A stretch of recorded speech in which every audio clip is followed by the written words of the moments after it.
В 2020 году мировое сообщество столкнулось с вызовом, с которым мы до сих пор не смогли справиться в полной мере. Как вы считаете, найдет ли пандемия коронавируса отражение в литературе? Заставит ли она писателей переосмыслить темы, которые они до сих пор поднимали в своих произведениях? 전통적으로 문학은 어떤 재난의 시대, 고통의 시대에 부응했어요, 오히려. 시대를 비추는 좋은 문학 작품들이 많이 쏟아져 나올 거라고 저는 생각합니다. 다만 문학이 인간을 총체적으로 규명하는 작업이라는 점에서 가장 근본적인 틀은 그리 달라지지 않을 것 같아요. 이 부분은 작가마다 다를 거라고 저는 생각하는데 일단 저는 아닙니다. 이야기의 부분적인 설정들이 영향을 받겠지만은 인간의 본성을 규명하려는 그런 기본적인 스타일은 변하지 않을 것 같아요. 네, 작가들도 사회의 구성원이기 때문에 당연히 코로나 바이러스가 사회에 미친 영향을 자신의 몸으로 경험했고요. 그렇기 때문에 자신이 쓰는 글의 주제나 자신의 작업 방향에 분명히 영향을 받았을 거라고 생각합니다. 하지만 문학은 다른 매체와는 다르게 느리다는 속성이 있는데요. 그래서 SNS 같은 그런 매체와는 다르게 문학은 코로나 바이러스의 영향을 빠르거나 직접적인 방식으로 드러내지는 않을 거라고 생각합니다. 단지 저 같은 경우에는 코로나 바이러스가 인간과 인간의 관계에 어떤 영향을 미친지 관심이 있고요. 인간의 내면에 어떤 영향을 미쳤는지에 대한 관심이 있기 때문에 그런 부분들이 작품을 통해서 조금 간접적으로 드러나지 않을까라고 생각합니다. 그 코로나로 인해서 삶의 일부가 무너진 분들이 계시거든요. 만약에 무너진 분들이 선택이 우리가 흔히 이제 삶의 의욕을 잃어버리신 분들이 하는 선택들을 추측할 수가 있을 텐데 그분들의 선택이 아주 극단적이거나 또는 굉장히 부정적인 부분으로 치달을 때 한 사회의 구성원으로서 도움을 줄 수 있는 부분이 있을까요? 만약 있다면 문학이 그런 부분을 좀 많이 신경 써야 되지 않을까 싶습니다. 이미 무너진 경제적인 부분이나 생활의 일부를 타인이 도움을 준다는 거는 자체가 말이 안 되는 거지만 그냥 심리적으로 뭔가 위로가 될 수 있는 그리고 그들이 겪고 있는 절망을 같이 공감해 줄 수 있는 그런 부분들에 대해서 문학이 좀 길을 찾아야 될 것 같고 그리고 역대적으로 이보다 더한 이 역사적 고난도 사실은 잘 겪어왔고 또 문학이 해왔던 역할들이 있으니까 그런 부분에서의 길을 누군가는 찾을 거라고 생각하고 또 저도 그런 부분에 있어서 일조할 수 있는 부분이 있다고 하면 저도 최선을 다해서 그 일에 동참하고 싶습니다. Надо сказать, что привирали те, кто в начале карантина, в начале самоизоляции писал в Фейсбуке о том, что вот, это прекрасное время для творчества. Я, честно говоря, тоже думал, что наконец-то, тебе никуда не нужно бежать, спешить, никаких дел. Вот как ты хотел, у тебя наконец появилось много свободного времени. Пиши, как ты собирался. Нет, не писалось. Не писалось. Потому что все твои замыслы, все, что ты придумал, все, что ты хотел написать, это, конечно, меркло по сравнению с тем, что творилось за окном. Ты смотрел на эти пустые улицы и понимал, что действительность, она сильнее твоих замыслов. Я хотел написать некий текст про полярников, у меня была история про полярную экспедицию, но я читаю новости, я смотрю в окно, и я понимаю, какая полярная экспедиция, вон что происходит в мире, невероятно. Закрыты аэропорты, закрыты границы, вся планета по домам. В истории человечества есть один день, который помнят все взрослые люди. Это 9/11, это атака на башни-близнецы в Нью-Йорке. Любой человек на планете Земля старше 25 лет может с точностью рассказать, что он делал в этот день. Такой уж он. И теперь вот она, новая дата, весна, холодная весна 2020 года, когда любой человек на планете Земля будет рассказывать, как он проводил эти дни. В общем, не писалось, Потому и не у меня, я звонил своим приятелям, писателям, друзьям, они тоже говорят, работа встала, потому что действительность сильнее замыслов. Но что интересно, писать о том, что происходило, то есть фиксировать действительность, имело смысл, но скорее как черновики. Вот я смотрю, например, по городу Москва ездит много автомобилей скорой помощи. И что странно, они ездят без звука. Ну, скорая помощь, она же со звуком, она с сиреной, с мигалкой, а здесь без звука. Потому что некому уступать им дорогу. На улицах только скорой помощи. И вот эти безмолвные, тихие автомобили рассекали проспекты. Это по-своему кинематографичная картинка, писательская картинка. Или ты глядишь в небо вечернее или ночное, и вдруг впервые за час ты видишь летящий самолет. Куда он летит, что это за самолет, военный, санитарный. Это, конечно, удивительное время, которое нам еще предстоит осмысливать, которое нам предстоит описывать, которое нам нужно будет проговаривать. Главное, что мы делали записки, мы делали какие-то фиксации, некие документальные какие-то зарисовки, чтобы потом это использовать в своих произведениях. Я имею в виду мы, писатели. Так что, конечно, это, безусловно, найдет отражение и в литературе, и в кинематографе, и заставит нас, это предложит нам осмыслить в своих произведениях. Здравствуйте, меня зовут Валерия, и я автор нескольких книг. Одна из них посвящена апокалипсису Средневековья, а другая коду Средневековья и Иерониму Босху.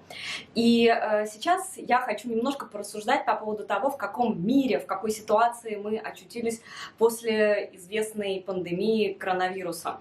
Потому что, безусловно, эта тема актуальна, она животрепещущая и касается совершенно каждого человека, который сейчас живет на Земле. Что я думаю, как изменится мир, в котором мы все присутствуем, и изменится ли он? История показывает нам, а я исследователь истории искусства, истории культуры, что, безусловно, каждая пандемия, каждая катастрофа или каждая трагедия, она фундаментально влияет на те изменения, которые происходят в человечестве, в человеческой культуре. Однако это изменения не мгновенные, то есть не то, чтобы мы завтра с вами проснемся и с вами окажемся совершенно в другом мире. Обычно изменения идут очень долго, и если мы посмотрим, то, безусловно, человечество, которое тоже существует уже определенное количество тысячелетий, переживало последствия пандемии и катастроф, реагируя на них долго, замедленно. И сейчас многие шутят по поводу, например, литературы «Сделайте Оруэлла снова фикцией», или мы вспоминаем знаменитые стихи Иосифа Бродского «Не уходи из комнаты, не совершай ошибку». И мне кажется, что те процессы, которые сейчас идут, повлияют на культуру и на искусство, и на литературу в дальнейшем, но сейчас, как быстрая реакция, они влияют на нас, на наш читательский опыт, на наш повседневный опыт, на наш культурный опыт, потому что мы, люди, наверное, становимся все-таки более чуткие в социальном плане к себе, к своим близким, к своим согражданам. И я думаю, что вот это очень важные трансформации. Опять, если вернуться назад и посмотреть исторически, то каждый катаклизм рождал реакцию по пути большей гуманизации человечества после, будь то чумы византийской или черной смерти европейской, столетней войны, перманентных войн 19 столетия, Первой мировой, Второй мировой войн. Что мы видим? Мы видим все равно тенденцию человечества к гуманизации, к тому, чтобы слушать себя и окружающую среду, учиться не воинственно, но открыто с ней взаимодействовать и коммуницировать.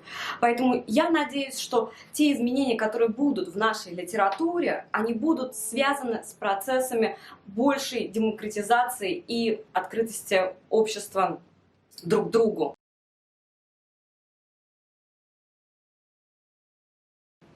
Вы придерживаетесь оптимистических или антиутопических взглядов на будущее после коронавируса? Что он поменял в сознании людей и культуре? 저는 코로나와 무관하게 인간의 미래를 낙관적으로 보는 사람은 아닙니다. 만약 지금처럼 인간 중심적으로 사고하고 행동하고 살아가면은 또 과학을 남용해서 인간의 욕망을 채우는 일을 멈추지 않는다면은 전 필멸을 맞을 거라고 그렇게 보고 있습니다. 이번 바이러스 상황은 인식 바깥에 있었던 혹은 외면해 왔던 그런 부분들을 명확히 드러나도록 만들었을 뿐이라고 생각해요. 그리고 만약에 이런 문제들을 각 나라가 각성을 해서 해결하고자 하는 의지를 갖게 된다면 오히려 이전보다 나은 세상이 될 수도 있겠다는 생각도 들어요. 모든 생명체가 더불어 살아가는 세상이 만들어질 수 있을 것 같아요.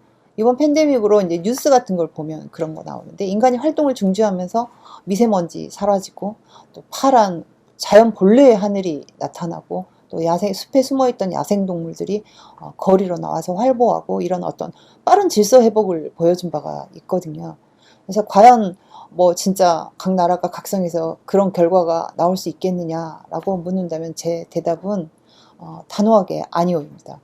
기적이 일어나서 이 세상이 사실 유토피아로 변한다 하더라도 인간이라는 존재 자체가 자기 욕망을 위해서 총을 쏠 거라고 저는 보고 있거든요. 언택트 시대, 뉴노멀의 시대가 왔다고들 하는데요. 뭐 드라이빙 시어터 또 뭐 온라인 콘서트, 넷플릭스가 또 흥행하고 무관중 스포츠가 열리고 온라인 컨벤션 전시가 이루어지고 현재로서 티켓팅 수입은 기대하기 어려운 상황이 된 거죠. 어쩌면 필연적으로 도래할 시대가 바이러스로 좀 더 당겨졌을 뿐이라는 생각도 듭니다. 감염병 사태가 문화예술의 디지털화에 불을 붙인 거라고 보는데요. 과학과 예술이 한 팀이 되는 시대가 온 셈입니다. 이러한 흐름은 개인 간의 거리를 넓히고 대신 문화의 간격은 또 조금 좁힐 거라고 생각해요. 이질성이 둔화되고 낯선 것에 대한 거부감이 줄어들고 뭐 그게 어떤 긍정적인 결과를 가져올지 부정적인 결과를 가져올지 그거에 대해서는 두고 봐야죠. 코로나 바이러스 이후의 미래에 대해서 낙관적으로 생각하지도 않고 비관적으로도 생각하지 않습니다. 왜냐하면 인간의 일은 한 치 앞도 내다볼 수 없다고 생각하기 때문인데요. 다만 그럼에도 불구하고 코로나 바이러스가 인간 사회에 미친 영향은 크다고 생각합니다. 예를 들어서 평소에는 별로 드러나지 않았던 인간에 대한 혐오, 어떤 나라나 인종에 대한 혐오 같은 것이 드러나기도 했고요. 또 인간이 인간에게 접촉하는 것이 위험이 되는 상황 속에서 인간 사이의 관계를 재고해 볼 수 있는 기회가 됐던 것 같습니다. 우리는 혼자서 살 수 있는지 아니면 타인과 어느 정도의 거리를 원하는지 혹은 그런 거리를 원하지 않는지 이런 기본적인 질문을 하게 된 시간이었던 것 같고요. 인간이 인간에게 사회에서 서로에 대해 생명에 책임이 있다고 생각하게 된 시간이었던 것 같기도 합니다. 코로나 이후의 사회는 이미 디스토피아죠. 제가 이전 작품 그 저스티스맨을 쓰고 그 다음에 쓴 모조 사회에서는 디스토피아를 그렸는데 그때는 왜 디스토피아를 그렸냐면 그때는 시절이 나쁘지 않다고 생각했어요. 그러니까 살기에 나쁘지 않은 사회였기 때문에 우리가 그 미래에 디스토피아가 올 것을 경계해야 된다는 의미에서 글을 썼는데 아무도 이렇게 빨리 디스토피아나 다름없는 사회가 올 거라고 생각하지 못했거든요. 삶이 무너지신 분들은 이미 디스토피아죠. 미래도 아니고 당장 현실이 디스토피아인 분들이 계시니까 뭐 올 1월달 올 초만 하더라도 그런 사회가 벌어질 거라고 아무도 예측하지 못했기 때문에 이미 뭐 디스토피아는 와 있다고 생각하고요. 이게 또 언제 해결될지 알 수 없다고 생각하고 그럼 작가는 거기서 무엇을 해야 될까 고민을 해보면 뭐 단순하게 그냥 어떤 고난의 시대에도 꿈과 희망은 존재했으니까 문학은 조금 전에 말씀드렸던 것처럼 모두가 절망에 빠져 있을 때는 희망을 얘기하는 게 맞다고 생각합니다.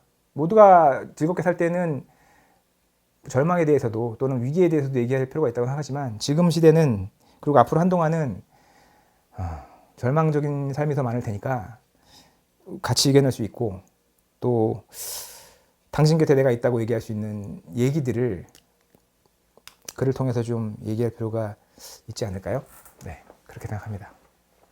Это хороший вопрос, но мне кажется, сейчас имеет смысл направить свой писательский взор или там аналитический ум, или научный взгляд, кто чем занимается, на то, чем нам с вами заниматься в будущем.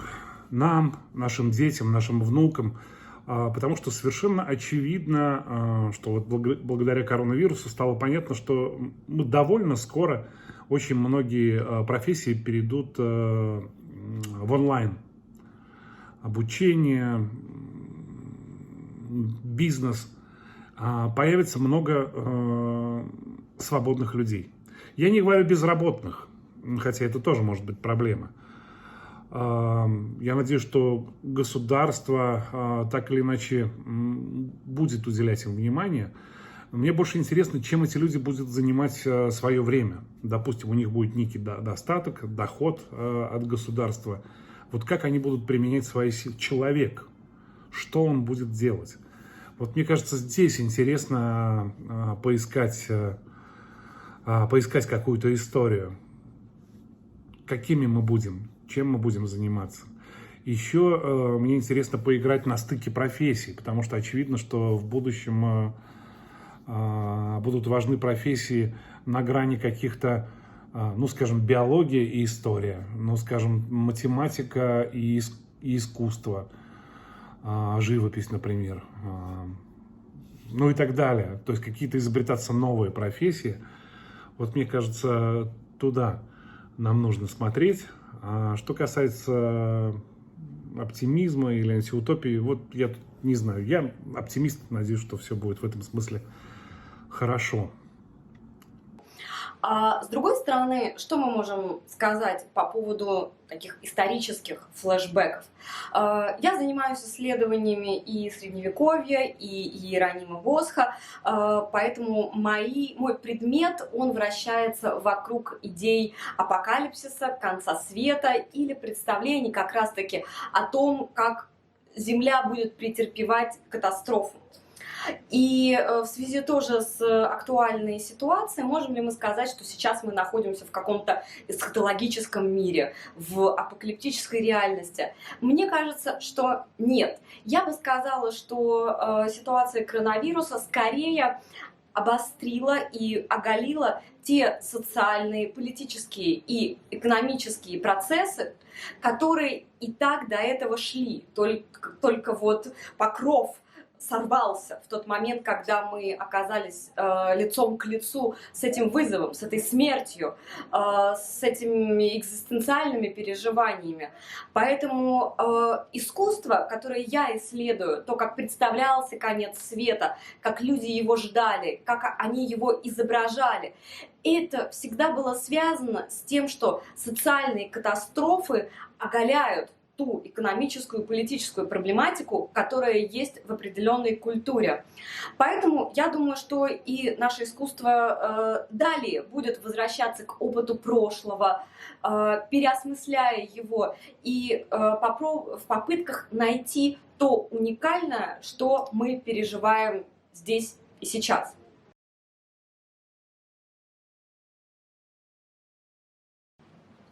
Многие формы искусства во время пандемии перешли в диджитал. Крупнейшие музеи запустили виртуальные экскурсии, и даже фотографы научились снимать модели удаленно. Как, на ваш взгляд, поменяются формы самовыражения в постковидную эпоху? Возможно, необходимость в музеях и галереях и вовсе отпадет? 실제로 뭐 뉴스에서나 언론에서 하는 말을 들어보면 이제 문화예술도 언택트의 시대가 왔다고 그렇게 보고 있는 것 같아요. 하지만 시대가 변한다고 해서 작가의 자기 표현 방식이 달라질까 하는 데는 의문이 있습니다. 창작의 원천은 인간 안에 있고 또 그걸 구현하는 것도 인간인데요. 다만 예술을 전달하는 방식은 달라질 수 있겠죠. 문학은 방식에 있어서도 가장 영향을 덜 받지 않을까 싶습니다. 어차피 책은 혼자 읽는 거지 누구랑 같이 읽는 그런 게 아니거든요. 그렇지 않다고 생각해요. 디지털 책이 대중화되는 세상에 오면은 도서관이 사라질 거라고들 예측을 했거든요. 근데 사실 그렇지 않았어요. 한국에서는 오히려 더 좋은 시설을 갖춘 도서관들이 엄청 많이 생겨났어요. 독자들은 아직도 전통적인 종이책을 사랑하고, 다른 예술 분야도 저는 마찬가지일 거라고 생각해요. 뉴 노멀 시대와 걸맞는 온라인 매체나 플랫폼이 우리 생활을 지배하더라도 위대한 그림이나 공연을 직접 보고 싶다는 욕망은 사라지지 않을 겁니다. 개인적인 얘기를 하나 하자면, 제가 1월 달에 러시아에 있었습니다. 1월 달에 그 시베리아 횡단 열차를 타고 바이카로스 거쳐서 모스크바 갔다가 모스크바에서 상트페테르부르크까지 갔거든요. 거기에서 잊지 못할 두 가지 경험을 했어요. 하나는 마티스의 그림을 직접 봤다는 거고요. 다른 하나는 마린스키 극장에서 백조요술을 관람했어요. 그때 감동은 아마 죽을 때까지 잊지 못할 것 같은데, 앞으로도 그런 감동을 받을 만한 기회가 있다면 저는 어떤 거를 지불하고라도 갈 생각이에요. 포기하고 싶지 않아요. 그래서 전시회나 박물관, 공연장 이게 사라질까? 여기에 대해서는 물음표라고 대답하겠습니다.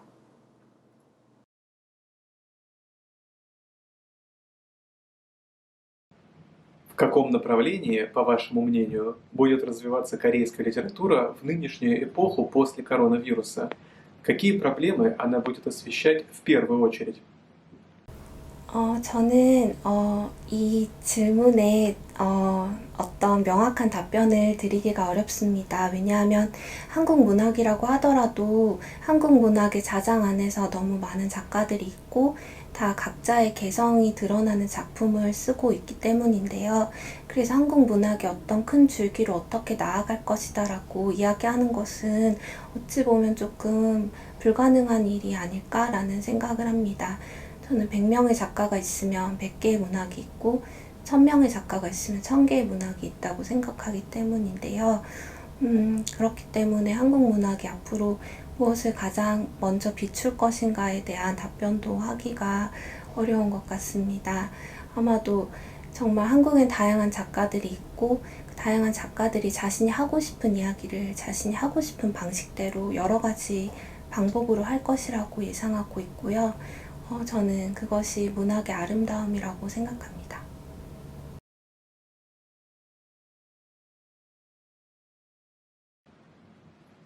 Прочитав Justice Man, мы снова задаемся вопросом, что значит истинная справедливость в нашу эпоху. А как вы думаете, какое добро и какая справедливость нужна в текущей эпохе посткоронавируса, когда предписываются новые правила и разрушаются старые? И какую роль, по вашему мнению, должна играть корейская литература, чтобы установить новое добро и справедливость? 제가 좀 더 지금보다 훨씬 어렸을 때는 많은 부분들이 정확하게 보였거든요. 그러니까 제가 안다고 생각했습니다. 그러니까 이건 이렇게 해야지 왜 그렇게 하지 않아라고 하는 분명한 답이 있었는데, 좀 시간이 지나고 보니까 제가 알았던 것들이 그게 아닌 경우가 많더라고요. 정의가 특히 그런 부분에서는 되게 어려운 부분인 것 같아요. 정의라는 건 사실 멀리서 보면은 굉장히 규정하기 쉽거든요. 그리고 남의 인생을 우리가 가지고 옳다 그르다 얘기하는 건 되게 쉬운데, 굉장히 가까운 곳에 가서 바라보면 내가 알던 것과 다를 수 있거든요. 근데 그런 것이 그 당사자인 사람들한테 피해가 간다 그러면, 그걸 내가 알게 되면 그다음부터는 어떤 것도 좀 함부로 행동하기 어렵게 되겠죠. 정의도 그런 것 같습니다. 제가 가장 두려워하는 건 뭐냐면, 내가 하고 있는 행위가 정의라고 믿고 있는데 사실은 그게 폭력이거나 정반대의 것을 지지하고 있는 상황일 수도 있다는 거예요. 그럴 수 있거든요. 그분들은 자신들이 지금 행하고 있는 것이 정의라고 믿기 때문에 누구보다 확고하고 누구보다 강하게 그 일을 밀어붙이죠. 아주 글쎄요, 잔인하다고 할 정도로. 매체나 문학을 통해서 할 수 있는 일은 그냥 이것이 정의다라고 얘기하는 것이 아니고, 다양한 경우의 사례, 그러니까 저스티스맨에서 보여준 것처럼 그냥 객관적인 사실만 보여주고 어떤 것이 정의인지는 보는 사람들이 판단할 수 있도록, 알고 보니 이게 정의가 아니었구나, 혹은 아, 내가 정의라고 믿고 있었던 것이 누구한테 피해를 줄 수 있는 걸 수도 있구나라는 그냥 사례를 들어서 보여주는, 저희 경우는 이제 그렇게 방향을 잡아서 글을 쓰는 편이고, 어려운 정의에 대해서는 작가가 함부로 결정을 짓지 않고 그냥 사실을 전달하는 게 더 중요하다고 생각합니다. 네.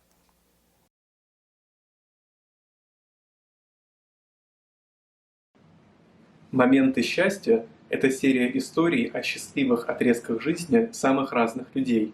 Как, по-вашему, пандемия коронавируса изменила парадигму счастья? Заставила оценить важность текущего момента? Да, конечно, мы во время эпидемии и карантина жили текущим моментом, мы жили здесь сейчас. Именно об этом нас просят мудрецы всех религий, жить здесь сейчас. У кого-то это получалось лучше, у кого-то это получалось хуже. Кто-то протестовал против вынужденной изоляции и сопротивлялся. Но в моей личной жизни, конечно, это было скорее счастливое время, потому что я очень много времени проводил со своим ребенком, со своей семьей, открывал в них много нового и благодаря им открывал в себе много нового. Это очень интересный, безусловно, опыт.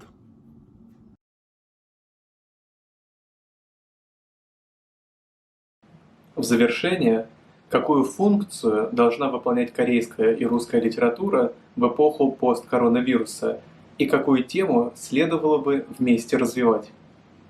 네, 일단은 번역이 활발해지기를 바라요. 역사적, 문화적 배경을 소개하고 알리는 일이 병행돼야만 번역이 되더라도 훨씬 독자들의 어떤 이해를 넓히는 데 도움이 될 거고요. 또 넷플릭스 영화처럼 문학도 양국의 뭐 독자가 자연스럽게 받아들여질 수 있게 해주는 어떤 플랫폼을 만든다든가 하는 것도 한 방법일 것 같고, 이런 것들을 하려면 정부의 폭넓은 지원이 우선 있어야 할 거고, 또 출판계의 창의적인 발상도 필요하겠죠.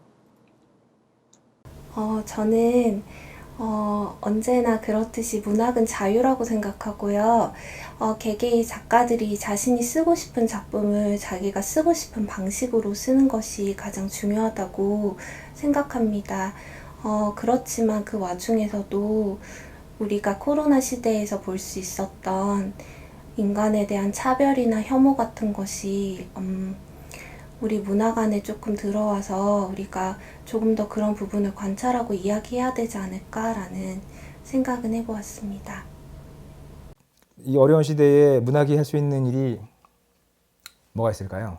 뭐 단순하게 보자 그러면 역사적으로 그 지금보다 더 어려웠던 시대들이 있었으니까 그때마다 문학이 그런 부분들을 다루고 또 어떤 분들에게는 위로를 하고 이랬던 부분들이 아마 있었을 거라고 보는데, 뭐 그것도 굉장히 중요하죠. 사실은 물질적이나 실질적으로 피해를 보고 있는 부분에서의 고통도 있겠지만 아마도 심리적인 부분에서 힘든 부분도 있을 텐데, 그런 부분에서의 위로가 문학이 될 수 있을지 모르겠지만 만약에 된다면 문학은 거기서 답을 좀 찾아봐야 된다고 생각하고, 러시아 문학은 뭐 제가 알기로는 러시아가 예술과 문학의 본고장이라고 알고 있는데 아주 오래된 역사를 가지고 있고, 그리고 또 실제로 저도 몇 작품 읽고 알고 존경하는 작품들이 있는데 그 작품들이 전부 어려운 시대 때의 이야기를 다루고 있는 거라서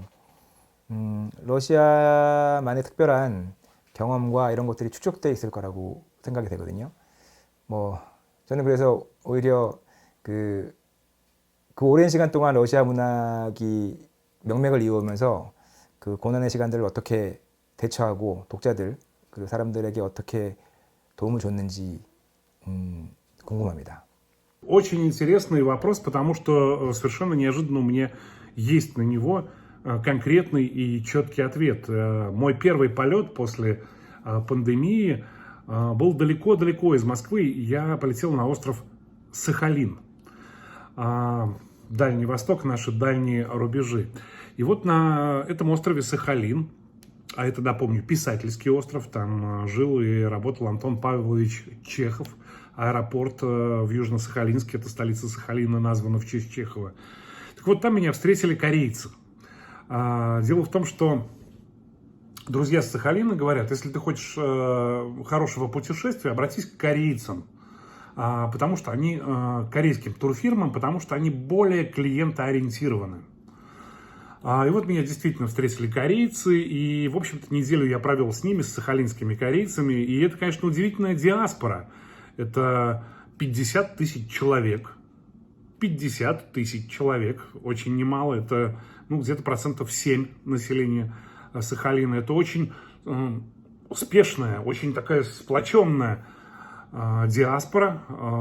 Им принадлежит примерно 20-25, по разным оценкам, процентов бизнеса Сахалина. Что совсем, согласитесь, немало, четверть. Они помогают друг другу. Да и вообще вот это корейское какое-то настроение на Сахалине, вообще на Дальнем Востоке, на Курилах очень чувствуется. Вот даже не в корейских ресторанах, а в совершенно обыкновенных сахалинских ресторанах ты можешь встретить в меню блюдо, например, рыбный суп хумильтан корейский. Я уже не говорю о этих пончиках пенсе, которые везде продаются, об этих салатиках хэ, которые есть там в любой столовой.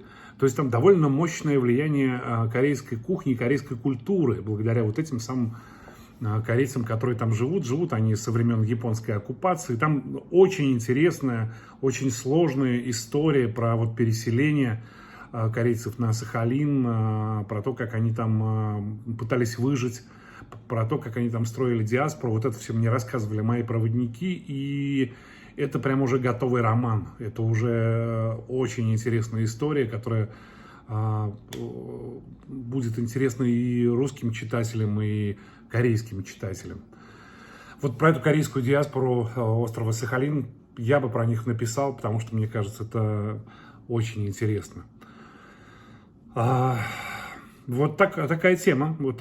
Мне кажется, взять российского писателя, взять корейского писателя и написать вот историю этих корейцев сахалинских, этих 50 тысяч с двух сторон, два взгляда. Мне кажется, это уже готовый проект. Что касается русско-корейских отношений, к которому сегодняшнее видео имеет непосредственное отношение, что мне здесь кажется, что я думаю по поводу этих русско-корейских отношений. Если посмотреть на то, что творилось с Республикой Корея за последние 50 лет, мы с вами увидим, как это государство и эта культура преодолевала массу огромных исторических, тоже и политических трансформаций в сложных геополитических условиях. И я бы сказала, что вот мне, например, как человеку, который воспринимает корейскую культуру, было бы интересно, чтобы мы обратили внимание на опыт искусства и становления корейского кинематографа. Дело в том, что я занимаюсь исследованиями визуальной культуры, и мне очень близок корейский кинематограф. Те совершенно невероятные трансформации, которые за последние 20-30 лет произошли в этом искусстве. И какие они, собственно, эти трансформации? Опять, это особая социальная чувствительность, которую мы наблюдаем в корейском искусстве. И я надеюсь, что мы все не будем равнодушны к той тоже социальной, социополитической ситуации, в которой мы живем. И примеры других стран и становления либерализации и гуманизации в других странах для нас станут прекрасными примерами для того, чтобы не повторять трагедии, не повторять катаклизмы, не повторять революции, Чернобыль и ту эсхатологию, изучением которой я занимаюсь.